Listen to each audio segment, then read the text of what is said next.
You know who was great tonight, especially in the first half? It was Tyler Kolek. We named him a first-team All-American, right? I think he was the difference. He carried them for a good stretch of that first half. RC, we were able to catch up with him after the win, and he had some poignant things to say. Tyler Kolek, I really like that kid.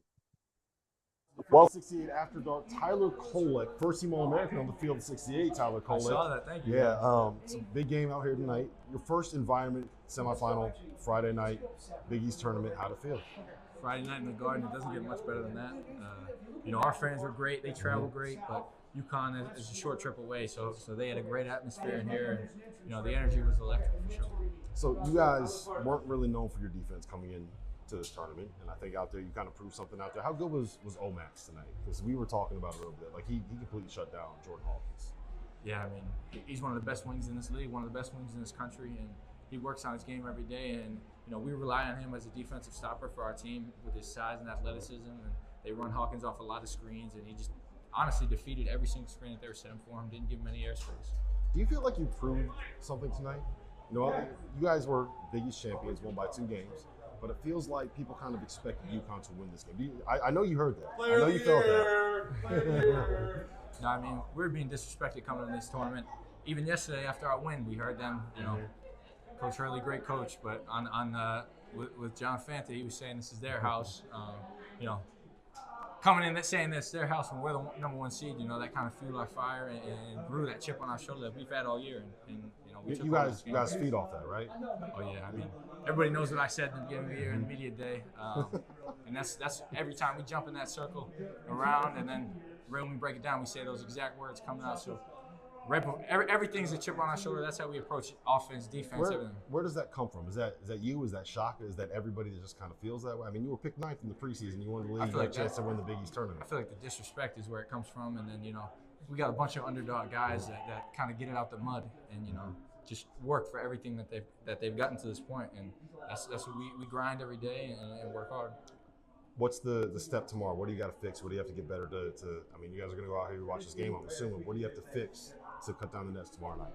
I wouldn't say we need to fix anything. I think, maybe foul less so I can me and Oso can be in the game a little bit more. But, just be us, do what we do on offense, do what we do on defense, and try and see what happens. Well, listen, Tyler, congratulations, man. Field of 68 after dark. We're coming right back.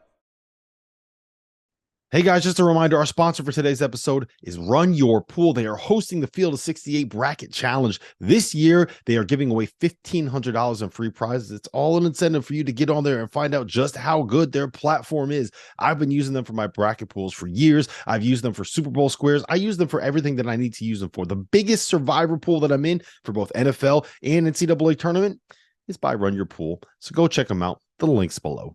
Tap in. Tyler Kolek is the best. That kid has a level of attitude about him and a level of swag about him that I think can carry that team. Fancy, you got a minute? What do you think about him? Marquette is 27-6 on the year. Mm-hmm. They're 27-6. They have less losses than they were picked in the Big East preseason poll. 3 less, 9th. Yeah. It is unbelievable. I use the word unbelievable, not hyperbole. It's unbelievable that Marquette is 27-6 this season. That's absolutely insane.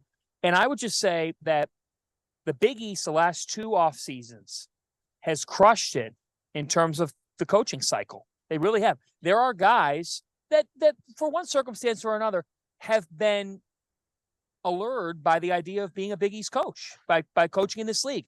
Marquette basketball has not won an NCAA tournament game since Buzz Williams was on the sidelines in 2013. It's been a decade. Yep. It's been a decade. This is a school and a program that spends, like, they're top 20 in budget consistently. They're a sleeping giant in college basketball here. This is just a start. They ain't sleeping anymore. No, they're not sleeping anymore. All those guys are young. All those guys have 2 more years.